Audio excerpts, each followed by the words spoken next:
current mayor from Englewood, two-term mayor, has a thriving law practice in New York. A poet.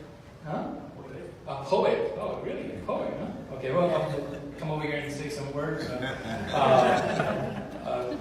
From his law firm, we got some big names that he represents. Boy George, Miss Universe, Lionel Richie, all night long, and First Lady Melania Trump. Yeah, so welcome, Mr. Wiles, Mayor Wiles, Honorable Wiles, and he's our last speaker. So big hand for.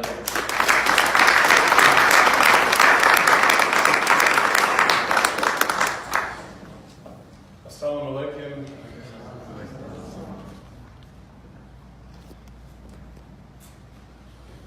Ramadan Mabruk. I have such a reverence for this evening, and I can't thank you enough for your graciousness. To this distinguished Sheikh Shiraz, dear sister, Mr. Karamali, who handed me my first gift when I became mayor in 2004, an inscribed Quran that I have in my home, in my library. For your ambitious words, too. To my colleague mayor from Teaneck, distinguished reverends, rabbi, I bring greetings from the city council in Englewood and the First Lady, my wife Amy, who joins us as well. Peace upon everybody in this beautiful assembly. Such touching words from leaders of different faith. I say my prayers 3 times a day. My wife says a prayer called Nishmat, where it reflects on the same sense of gratitude, hodah, faith, and praise. We try to refrain from evil talk, lashon hara, in our household. And while we do not fast for months, we can barely fast through days. As you can see, your mayor may not make it if I were joining your faith. This was a very special day for me personally, because I started this morning in Palisades Park, New Jersey, speaking to a Korean assembly in Great Mass on the Holocaust. And I brought beautiful documents with me framed with the letter J on my mother's passport, rest her soul, my grandmother and my great-grandparents, where the name Harry and Sarah were inscribed in case somebody took the J off because they were a Jew, to remind them that they were only a Jew. And I was embraced by a large audience of young people that didn't want to leave and wanted to know more. In many ways, I feel the same gift tonight. As Reverend Hung said, there are more questions that I have and more interest, and I actually took notes to follow up on some of them.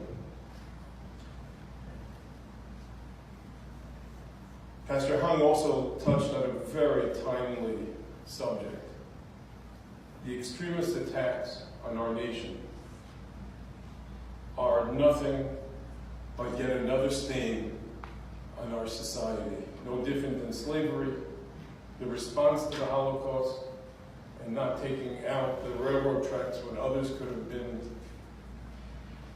stopped, the Japanese internment, and now the religious alt-right that seems to have captured not only the imagination of our president, but the consciousness of our youth. We can't pretend to know the struggles of the Muslim community past 9/11. The emboldenment of those, the audacity for them to want to go into a house of worship, a safe haven. I'm not actually a poet, I'm an author. And I wrote a book called Safe Haven in America. I wrote this feeling the comfort and the love. And now for my 3rd term as mayor, going into this beautiful cultural center, into churches, into synagogues, and that safety has been permeated, that safety has been hurt. Muslims, Jews, Christians, and even in Englewood we have a Buddhist temple. People hesitate now, they think twice, where they would seek advice and counsel. I feel in many ways, and it should be known, that an attack on a Muslim is an attack on a Jew, is an attack on a Christian is an attack on a Buddhist. The Muslim ban caught us on a Sabbath. I'm an immigration lawyer by trade, and yes, I do represent Mrs. Trump, her parents. I got them citizenship a year ago, her sister, and I represented the president for over 15 years on his immigration matters. 200 people in controversy on a weekend, and I wasn't allowed to drive. I'm not allowed to use microphones and devices. And I walked from MSNBC to CNN to Fox News, yes, Fox News, and I went to all of them. And I stood there as a proud Jew, and I said, my brothers and sisters of the Muslim faith are being targeted, and that is unfair. That is un-American. I'm working now on national interest waivers to get people from those countries into the United States. It is not an easy task. That's something that I toil with in my professional life. In my political life, I still see people using the word Muslim and terror interchangeably in an unconscionable cadence and fashion.